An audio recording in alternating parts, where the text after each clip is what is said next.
मित्रों नमस्कार। ज्ञान मास्टरमाइंड में आपका स्वागत है।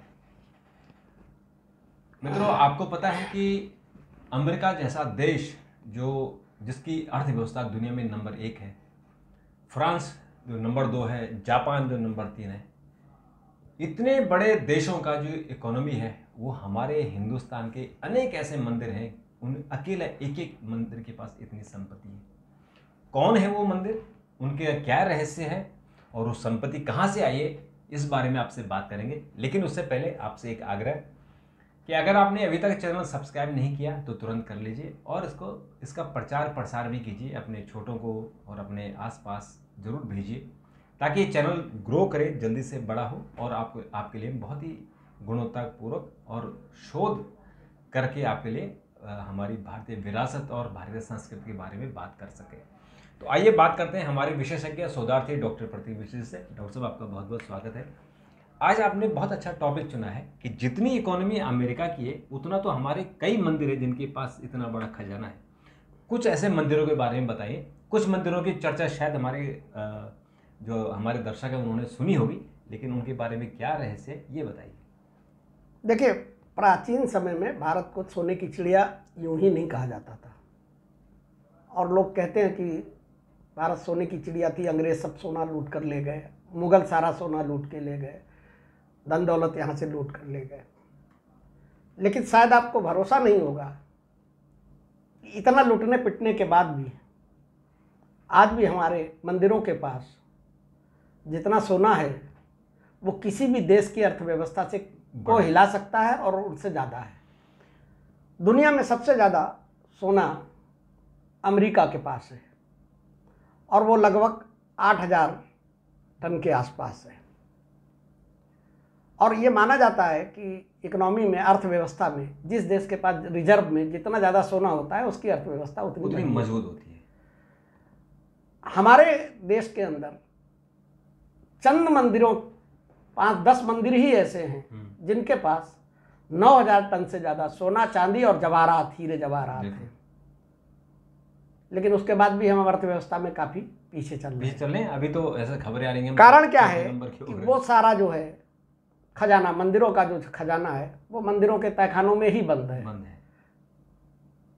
अगर वो सारा खजाना भारत की अर्थव्यवस्था में मिल जाए तो आप ये समझ लीजिए कि भारत का कोई भी आदमी गरीब नहीं रहेगा।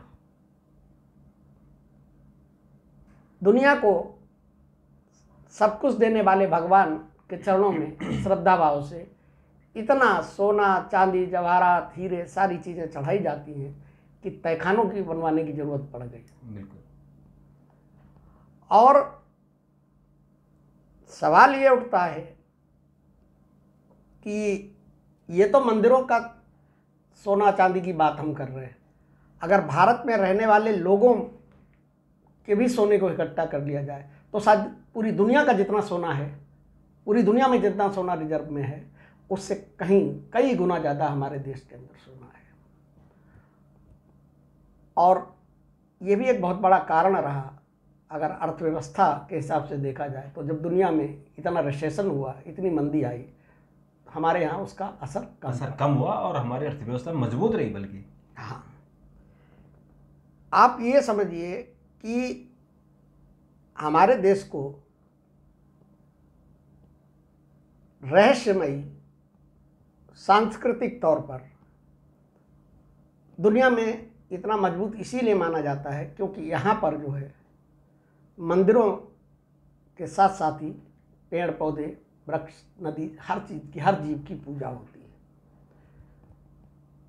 और दुनिया इस बात को जानती है, भारत को इस नज़रिए से भी देखती है, जहाँ सांस्कृतिक और ऐतिहासिक धरोहर की वजह से जाना जाता है जी। वहीं हमारे मंदिरों के खजाने को लेकर भी दुनिया में भारत की चर्चा होती है। बिल्कुल। आप ये समझिए कि कुछ मंदिर ऐसे हैं जिनके सामने ये अंबानी, अडानी कुछ भी नहीं है, ये कुछ भी नहीं है, कुछ भी नहीं है, जिन्हें आप दुनिया जिन्हें अगर नंबर 1 नंबर 2 आदमी कहते हैं, पर हमारे मंदिरों के सामने कुछ नहीं। तो जब दुनिया में इस चीज़ की चर्चा होती है कि दुनिया के 10 बड़े अमीरों के नाम बताइए, अगर उसमें मंदिरों का नाम आ जाए तो हमें लगता कि दुनिया में फिर बहुत सारे मंदिर 1 से लेकर और 10 तक भारत के ही मंदिर आएंगे। अब चलते हैं, आपको ये बताते हैं कौन कौन से मंदिर कि ये कौन कौन से मंदिर हैं जी, और कैसे इनके पास इतना सोना कहाँ से आया और किस वजह से आया जी। तो आज 10 मंदिरों के बारे में बताएंगे। वैसे तो बहुत मंदिर है और अगर सारे मंदिरों की अनुमानित आयु मान ली जाए तो कई मतलब 10-15 लाख करोड़ से ज़्यादा की संपत्ति है, लेकिन 10 प्रमुख मंदिरों के बारे में बात करेंगे जी। तो सबसे पहले जो आता है वो आता है पद्मनाभ स्वामी मंदिर, केरल का। इस मंदिर के पास इतना सोना चांदी है, इतने हीरे जवाहरात हैं कि इसमें कई तहखाने हैं और इसका एक तहखाना खोला गया था। हाँ, वो सुप्रीम कोर्ट के ऑर्डर पर। हाँ, सुप्रीम कोर्ट के ऑर्डर पर खोला गया था, एक तहखाना खोल गया। इसकी जो कुल संपत्ति है वो आप मान के चलिए कि 2 लाख करोड़ के आसपास है। एक दरवाजा तहखाना खुलने पे ही इतना हीरे चांदी जवाहरात सोना दिखाई पड़ा कि बाकी उनमें क्या होगा, और उसके बारे में तमाम किंवदंतियाँ हैं, तमाम मान्यताएं हैं कि साहब अगर इन तहखानों को खोला गया तो प्रलय आ जाएगी, या इनकी भगवान शेषनाग जो है रक्षा कर रहे हैं, और आस्था का विषय, श्रद्धा का विषय, इसलिए सुप्रीम कोर्ट ने भी फिर उसके बाद जो है उसको आगे खोलने की, बस इसकी सुरक्षा करनी है, चोरी ना हो और ऐसे उसका मिसयूज ना हो जाए। और इस मंदिर को दुनिया के सबसे अमीर मंदिर का खिताब भी मिला हुआ है। ये भगवान विष्णु को समर्पित मंदिर है। इसके 2011 में जब इसका तहखाना खुला था तो आप ये समझिए कि अकेले एक तहखाने में ही अरबों की संपत्ति मिली थी, अरबों की संपत्ति मिली थी, जिसमें कि 1000 से ज़्यादा टन, 1000 टन से ज़्यादा सोना ही सोना था। उसके अलावा हीरे थे, जवाहरात थे, चांदी थी, सोने के सिंहासन थे, सोने की मूर्तियां थी, सोने की बंदूकें थी और सोने के बक्से थे। आंखें चौंधिया गई थी उसको देख के, और दुनिया को। इस मंदिर का एक तहखाना खुला है। अब आप समझिए इसमें 8 तहखाने हैं। अगर 8 तहखाने खुल जाएंगे तो अमेरिका की अर्थव्यवस्था को जब चाहेंगे तब भारत जो है अकेले एक मंदिर से खरीद सकते है ना। अब चूंकि इतना इसके पास पैसा है, इतनी चीज़ें हैं, तो इसलिए इसमें क्या है कि इसमें सुप्रीम कोर्ट की निगरानी में इसकी जो है सारी चीज़ें चलती है। दूसरा मंदिर जो है, डॉक्टर साहब थोड़ा सा ये पहले मंदिर के बारे में बताएं, थोड़ा सा उसका हिस्ट्री अगर बता सकें। ये भगवान विष्णु को समर्पित मंदिर है। पर ये थोड़ा सा मैं अगर आप अनुमति दें तो दरअसल ये जो केरल के राजा थे, जो पद्मनाभन राजा थे, उन्होंने उस वक्त जब मेरे ख्याल से ये शायद 8वीं 9वीं शताब्दी की बात है, मुझे एग्जैक्ट याद नहीं है, तो उसमें जब वहाँ बाढ़ आई थी, वहाँ सूखा पड़ा था, बाढ़ आई थी, तो उन्होंने कहा कि अपनी जनता की रक्षा के लिए उन्होंने वहाँ तहखाने बनाने शुरू किए और वहाँ संपत्ति जोड़नी शुरू की, सोना चांदी, और उनकी देखा देखी जनता ने भी की। तो उन्होंने यही कहा था कि जब भी केरल मतलब जब उनका साम्राज्य था, कि जब भी वहाँ कोई अकाल आएगा तो ये उस जनता की सेवा के लिए होगा, और इसलिए वो मंदिर पद्मनाभन मंदिर जो भगवान विष्णु को समर्पित है वो बना, और वो तहखाना आज तक सुरक्षित है कि वहाँ कोई चीज़ अभी किसी ने छेड़ी नहीं, क्योंकि कभी केरल में ऐसी स्थिति नहीं आई। और उसके बाद फिर साम्राज्य बदल गए, फिर उसके बाद दूसरे साम्राज्य आए। देखिए क्या है ना कि जितने भी ये मंदिर है ना, इनमें जो भी संपत्ति है, जो भी खजाना, जो भी सोना है, वो सारा का सारा दान का है। दान, बिल्कुल दान का है। राजा ने अपनी तरफ से किया और फिर पब्लिक ने भी किया। और राजाओं ने किया, फिल्म अभिनेता करते हैं, नेता करते हैं, आम श्रद्धालु भी अपनी श्रद्धा के अनुसार जो उसकी हैसियत होती है उसके हिसाब से वहाँ चढ़ावा चढ़ाता है। तो जितने भी मंदिर हैं उसमें ऐसा नहीं कि कोई मतलब नोट छापने की मशीन लगी हुई है, सब जनता का ही पैसा है और सब दान का पैसा है। लेकिन आप सोचिए कि उस जमाने में कितने दानवीर थे लोग। दानवीर थे, और नहीं दानवीर तो अभी भी हैं, दानवीर तो देखिए। लेकिन अभी तो लोग अभी असल में भगवान को प्रसन्न करने के लिए कर रहे हैं। अब तो भगवान को रिश्वत दे रहे हैं। उस वक्त क्या था कि भगवान के मंदिर में वो सुरक्षित रखते थे कि इससे जनता की सेवा होगी। अगर कभी अकाल पड़ गई, बाढ़ आ गई, सूखा पड़ गया, जनता अगर मर रही है तो ये संपत्ति फिर जनता के काम आएगी। अभी क्या हो रहा है, अगर जैसे अभी आप बात कर रहे हैं तिरुपति बालाजी की, तिरुमाला जी की, वो संपत्ति कहाँ जा रही है? जबकि वहां तो लाखों, रोज लाखों वहां दान हो रहा है। नहीं, वो संपत्ति कहीं नहीं जा रही है, संपत्ति वो सब मंदिर के ट्रस्ट के नाम है। हाँ, ट्रस्ट के नाम है। ट्रस्ट क्या कर रहा है? जबकि केरल के कुछ ट्रस्ट ऐसे हैं जो हॉस्पिटल चला देखिए रहे हैं, यूनिवर्सिटी चला रहे हैं। ये हाँ, ये ज़्यादातर मंदिरों में यही हो रहा हाँ। है। जिनके पास भी खजाने हैं वो सब जनता के उससे जुड़े हुए हाँ, चीज़ें, कि पूरी जनता की सेवा कर रहे हैं। अस्पताल खोल रहे हैं, कोई अनाथालय चला रहा है, कोई बच्चों के लिए कर रहा है, विद्यालय चला रहा है, तो आज सारी चीज़ें कर रहे हैं, धर्म काम में भी पैसा लगा रहे हैं। और इसी की आड़ में जो है वो पैसा उनके ट्रस्ट के पास है, सरकार उसको नहीं ले सकती है। ये बेसिकली बहुत विवादास्पद विषय है। अगर समय समय पर इस तरीके की मांग उठती रही है कि इन मंदिरों का पैसा जो है वो सरकार के पास चला जाना चाहिए, ये जनता की सेवा के लिए जाए ना। और देखिए, मैं एक चीज़ और बताऊं, इस पे कई लोगों ने इस पे सवाल उठाया, कई लोगों ने इस चीज़ की डिमांड भी की कि अगर यही पैसा, यही सोना चांदी सरकार को अगर दे दिया जाए, सरकार की कस्टडी में दे दिया जाए, सरकार उसको सर्कुलेट करती रहे, उससे पैसे से पैसा कमाती रहे, इतना ही इनका सुरक्षित भी बना रहेगा, बजाय इसके कि ये ट्रस्ट में रखा हुआ है और ये तहखानों में बंद है, बोरियों में बंद है, बक्सों में बंद है। ये जितना है उतना ही है, ठीक है ना। हाँ। वो बढ़ने का नहीं मामला इसमें, अगर सरकार के पास अगर ये सारी चीज़ें आए, लेकिन ये श्रद्धा और आस्था से जुड़ी हुई चीज़ें जनमानस की, आम जनमानस की, इसलिए किसी भी सरकार की इतनी हिम्मत नहीं। हाँ, हिम्मत में नहीं है। जैसे अगर हम मथुरा की बात करें, जितने वहाँ पुराने मंदिर हैं वो पारिवारिक है, तो परिवार में उनके बारी आती है, तो जितने एक महीने के लिए एक परिवार की बारी आती है, तो जो भी दान होता है वो उस परिवार के लिए होता है। देखिए, ये फिर विषय से हम लोग भटक जाएंगे, ये दूसरा विषय है, ये इस पे अलग से चर्चा की जा सकती है, बड़ी चीज़ें हैं, और ये इसके पीछे बहुत से लोगों की श्रद्धा को, बहुत से लोगों की भक्ति को चोट पहुंचेगी, ठेस पहुंचेगी। ये हमारा मकसद ठेस पहुंचाना और हमारा मकसद देखिए, जो इतना लोग दान कर रहे हैं बेसिकली उसका सदुपयोग होना चाहिए। जो ट्रस्ट भी जो हैं वो पारिवारिक ही होते हैं, ज़्यादातर यही होता है। अब इसीलिए क्या हुआ है कि जितने बड़े बड़े मंदिर हैं उन सबको जो है सरकार ने अपने नियंत्रण में लेना शुरू कर दिया है, ठीक है ना। अब आते हैं आपके नंबर 2 तिरुपति बालाजी मंदिर का, आंध्र प्रदेश वाले बालाजी मंदिर की। उसकी संपत्ति जहाँ 3 लाख करोड़ के आसपास थी, 1.5 लाख करोड़ के आसपास इसके पास भी संपत्ति है, आप समझिए, कुल संपत्ति। और ऐसे समझिए कि एक साल में कम से कम 3,000 से लेके और 4,000 करोड़ के बीच में यहाँ दान आता है, चढ़ावा आता है। सब कुछ दान के द्वारा होता है। श्रद्धालु पैसे देते हैं, वो भी कैश में जमा करते हैं, गहने देते हैं, विदेशी मुद्रा भी यहाँ आती है, क्योंकि विदेशी क्योंकि वहाँ हुंडी होती है। हाँ, लोग मुट्ठी बंद करके हुंडी में, और सोना भी चढ़ाते हैं। इस स्थान की, तिरुपति देव स्थानम की, जो इनकी खुद की बैंक है, आप ये समझिए कितना पैसा होगा इनके पास। ट्रस्ट है और निवेश प्रणाली में इनका पैसा जो है सर्कुलेशन में चलता रहता है। भगवान वेंकटेश्वर को ये मंदिर समर्पित है। और यहाँ की एक और चीज़ है, ये श्रद्धालुओं से जो दान आता है वो तो उससे पैसा आता ही आता है। यहाँ पे बाल चढ़ाने की, बाल भेंट करने की भी ये परंपरा है। करोड़ों रुपए के बाल बिकते हैं, हाँ, उसके बाल बिकते हैं, तो उससे भी पैसा आता है। लोग जाते हैं, और तिरुपति की बालाजी की मान्यता ये है कि वहाँ पे जो है अगर आप कोई मनौती पूरी होती है तो लोग अपने हेयर डोनेट करते हैं, बाल को अपने दान में दे देते हैं, तो उससे करोड़ों रुपया आता है। अब आता है तीसरे नंबर पे जो हमारे यहाँ सबसे अमीर मंदिर माना जाता है, वो शिरडी साई बाबा का मंदिर है। जो सबसे गरीब थे वो आज सबसे अमीर मंदिर उनका है। मतलब ये भी एक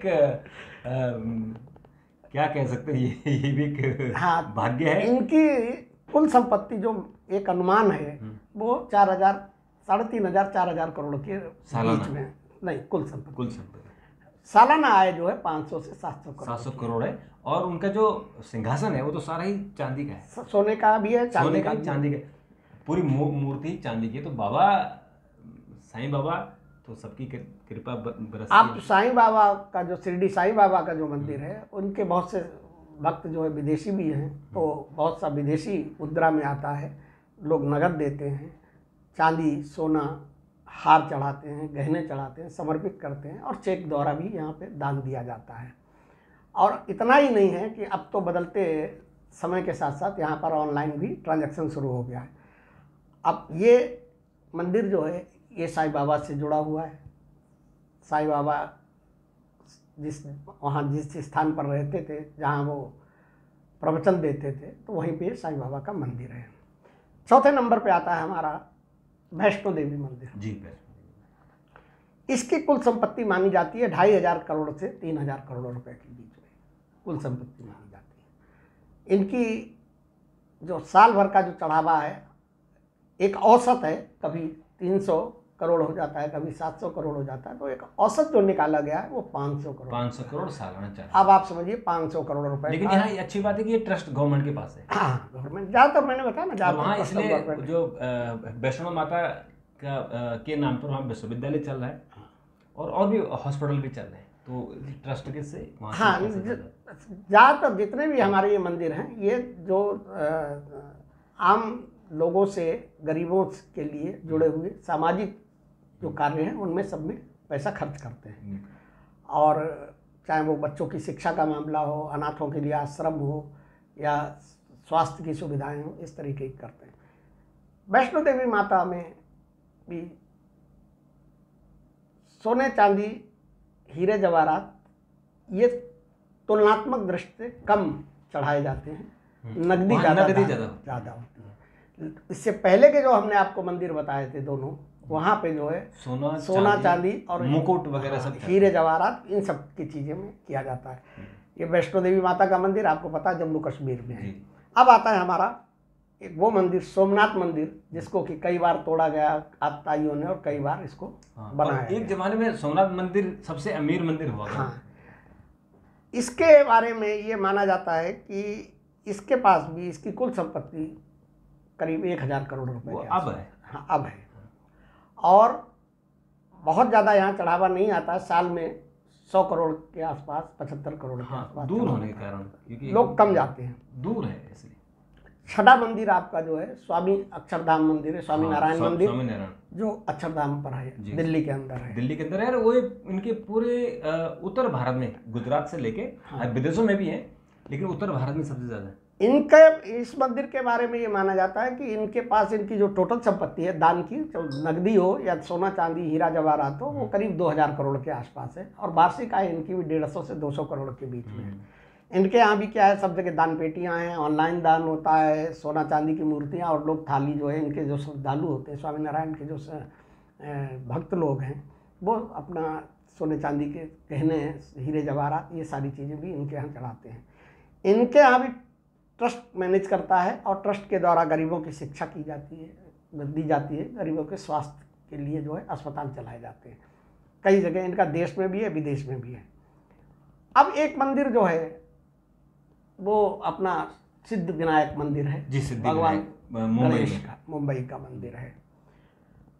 इस मंदिर में भी ज़्यादातर जो श्रद्धालु हैं वो एक तो फिल्म एक्टर हैं, अमीर लोग हैं। हाँ, अमीर लोग हैं, भारत के अमीर लोग हैं, और राजनेता हैं, उद्योगपति हैं, फिल्म वाले हैं, वो जरूर जाते हैं। और वो जाते हैं और बहुत बड़े पैमाने पर यहाँ चढ़ावा चढ़ाते हैं। और वो चढ़ावे के रूप में नकदी भी हो सकती है, सोना भी हो सकता है, चांदी भी हो सकती है, और हीरे जवाहरात भी हो सकते हैं। और कई बार ऐसा देखा गया है कि मतलब बहुत बड़ी बड़ी संख्या में लोग गुप्त दान भी करते हैं।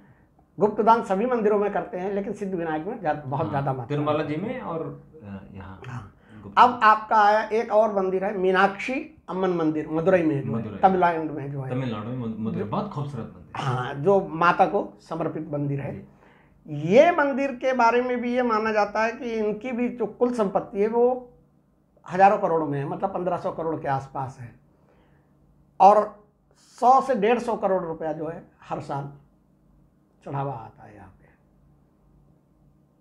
करोड़ों में मंदिर की आय होती है, और ये भी धर्मार्थ में काफ़ी खर्च करते हैं। और ये मंदिर दक्षिण के मंदिर तो करते हैं, और ये मंदिर जो है अपनी वास्तुशैली के लिए जाना जाता है। नहीं, मंदिर देखिए, जो जितने मंदिर है, सिद्ध विनायक वाले मंदिर में भी धर्मार्थ कार्य होते हैं, तमाम से धर्मार्थ और सामाजिक कार्य करते ही करते हैं, क्योंकि इतना पैसा कहाँ ले जाएंगे, कैसे करेंगे। हालांकि इसको लेकर तमाम समय समय पर सवाल भी उठते रहते हैं और तमाम चीज़ें होती हैं। अब आता है अपना जगन्नाथपुरी का मंदिर, उड़ीसा का। जी, उड़ीसा में जगन्नाथ जी, जो अपने 4 धाम में से एक धाम है। इनकी संपत्ति भी 1200 से 1800 करोड़ के आंकी गई है। तमाम सोना चांदी इनके पास भी आता है। और जगन्नाथ जी के मंदिर के बारे में इनका जो पैसा ज़्यादा, जो सबसे ज़्यादा दान जो आता है, वो आता है रथ यात्रा के समय। जी, बहुत बड़ी संख्या में वहाँ और वो दुनिया की सबसे बड़ी रथ यात्रा मानी जाती है। उस रथ यात्रा में लोग जो है अपने गहने भी चढ़ाते हैं और तो और यहाँ भूमि का भी दान करते हैं। हाँ। इस मंदिर के नाम पे।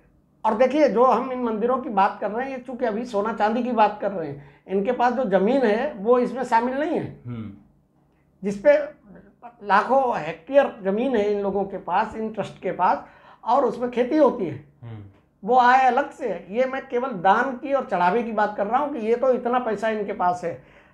अब आप एक अपना बहुत प्रसिद्ध मंदिर है कामाख्या मंदिर जी, कामाख्या गुवाहाटी में जो है, गुवाहाटी में माता कामाख्या को समर्पित है। यहाँ भी दान की परंपरा, दान तो सभी मंदिरों में किया जाता है, लेकिन यहाँ सोना चांदी गहने जैसी चीजें नहीं की जाती है, नकदी की जाती है। और इसीलिए क्या है कि इसकी कुल संपत्ति जो है वो 500 करोड़ के आसपास मानी जाती है। बेसिकली यहाँ पर मनौती मानने के लिए जो है दूसरी परंपराएं पहले चलती थी, जैसे आप बलि परंपरा थी। हाँ, बलि प्रथा थी। तो और मंदिरों में जो अभी इससे पहले मंदिर बताया, वहाँ क्या था कि मनौती पूरी होने पे दान किया जाता है, सोना चांदी नगदी। तो यहाँ दान के रूप में जो बलिदान जो है, इसकी प्रथा थी। हालांकि अब वो रुक गई है। तांत्रिक उपासना और शक्ति का सबसे प्रमुख स्थान माना जाता है। अब आता है एक आपका दिल्ली का मंदिर है, एक और बिरला मंदिर, जिसे बिरला जी ने बनवाया था। बिरला जी ने बनाया था, तो जाहिर सी बात है वो भी धनी मंदिरों में से एक होगा। बहुत खूबसूरत बनाया हुआ मंदिर, स्थापत्य कला उसकी देखिए जाके, उसकी निर्माण कला देखिए। संगमरमर का है। 300 से 500 करोड़ इसकी संपत्ति आंकी गई है। लेकिन यहाँ भी ज़्यादातर जो दान आता है वो नकदी के द्वारा आता है। तो ये कुछ चंद ऐसे 10 मंदिर मैंने आपको बताए। लेकिन अगर आप सारे मंदिरों को, अगर भारत के सारे मंदिरों की अनुमानित आय कभी, मतलब क्योंकि है क्या कि बहुत से मंदिर ऐसे हैं जिनके बारे में आज तक जो है उन्होंने कोई हिसाब किताब नहीं दिया। हिसाब किताब नहीं है, लोग परिवार चलाते हैं, कोई पंडित जी चलाते हैं, तो उनका कोई हिसाब किताब नहीं है, उनकी आय का भी आकलन नहीं है। लेकिन ये तो वो मंदिर हैं जो बहुत चर्चित हैं, जहाँ श्रद्धालु बहुत बड़ी संख्या में जाते हैं। लेकिन ये एक माना जाता है कि जो बड़े मंदिर हैं और धनी मंदिर हैं, उनकी अगर सबकी संपत्ति आप मिलाकर देखेंगे तो 10 लाख करोड़ के आसपास होती है। आप अंदाज लगाइए भारत का बजट कितना होता है। जी, हमारा अभी तो बजट हम करीबन 45 लाख करोड़ के आसपास है। हाँ। तो अगर हम केवल सोना की बात करें तो इनके पास बहुत ज़्यादा सोना उनके पास 9,000 टन से ऊपर है, 10,000 टन के आसपास। हाँ, अमेरिका से भी जाता है। ठीक है। तो ये कभी अगर कोई संकट हो तो ये तो देश का ही काम आना है। नहीं, और ये मैं सोने की बात कर रहा था, और चांदी भी इनके पास 12,000 टन है। आप ये समझिए, 12,000 से ज़्यादा टन चांदी जो है वो इसमें शामिल नहीं है। जबकि रिजर्व में सोना अमेरिका के पास जो है वो मैंने बताया आपको 8,500 है। दूसरे नंबर पे इटली आती है जिसके पास सबसे ज़्यादा सोना है, उसका 2,400 के करीब टन सोना है। फ्रांस के पास जो है उसके पास भी 2,400 के आसपास सोना है। भारत के पास आप ये समझिए, सरकार के पास जो है, आप पता लगाइए कितना सोना होगा। हमारे पास हाँ मुश्किल से होगा 1,000 टन। 1,000 से भी कम है, 800 टन है। 800 टन है। और हमारे मंदिरों के पास कितना है? 10,000 टन है, सरकार से 10 गुना ज़्यादा। और चांदी जो है 12,000 टन से ऊपर है। और इसमें हीरे जवाहरात जो है उनका कैलकुलेशन नहीं है, आप ये समझ लीजिए। तो इतने हमारे धनी मंदिर हैं। तो जो लोग, ये जो कहावत नहीं है, ये सत्यता है। जो लोग कहते थे ना कि भारत सोने की चिड़िया। जी, और जब हमारा देश जब यहाँ ऋषि मुनियों का राज था, जब यहाँ हमारी वैदिक परंपरा थी, तो मंदिर से ही शासन चलते थे। हाँ, सारे राजा महाराजा मंदिरों में ही नतमस्तक होते थे, आश्रमों में होते थे, और वहीं से ही सत्ता चलती थी। जिस हमारे साधु संत ने जो आदेश दे दिया, सनातन की जो संस्कृति है उसमें धर्म सत्ता जो है हमेशा राज सत्ता से ऊपर रही है हमेशा। ठीक है, शासन किसी का भी रहा हो, लेकिन वो जो उनका गुरु होता था, या जो उनके राजगुरु जो होते थे, वहां जाके राजा को नतमस्तक ही होना पड़ता था। और इसीलिए वो परंपरा थी कि मंदिरों के पास अथाह संपत्ति। जब राजगुरु जो है, देखिए आज की डेट में क्या है, आज की डेट में प्रधानमंत्री को शपथ राष्ट्रपति दिलवाते हैं, तब राजगुरु शपथ दिलवाते राजा को। राजा पुराने हमारी फिल्में देखिए आप, तो जितने भी राजा महाराजे थे उन सबको, और अगर राजगुरु ने कोई चीज आदेश दे दिया तो पत्थर की लकीर। बिल्कुल। तो मित्रों, ये तो हमने आपको बताया उन 10 मंदिरों के बारे में। अब देखिए, हमारा भारत जो है आध्यात्मिक देश है। तो यहाँ तो हर 1 किलोमीटर में मंदिर है। तो ये तो सिर्फ आपको 10 बताएं, अगर हम पूरे देश की गिनती कर लें तो लाखों मंदिर निकलेंगे, और ऐसे मंदिर निकलेंगे जिनके पास अथाह संपत्ति है।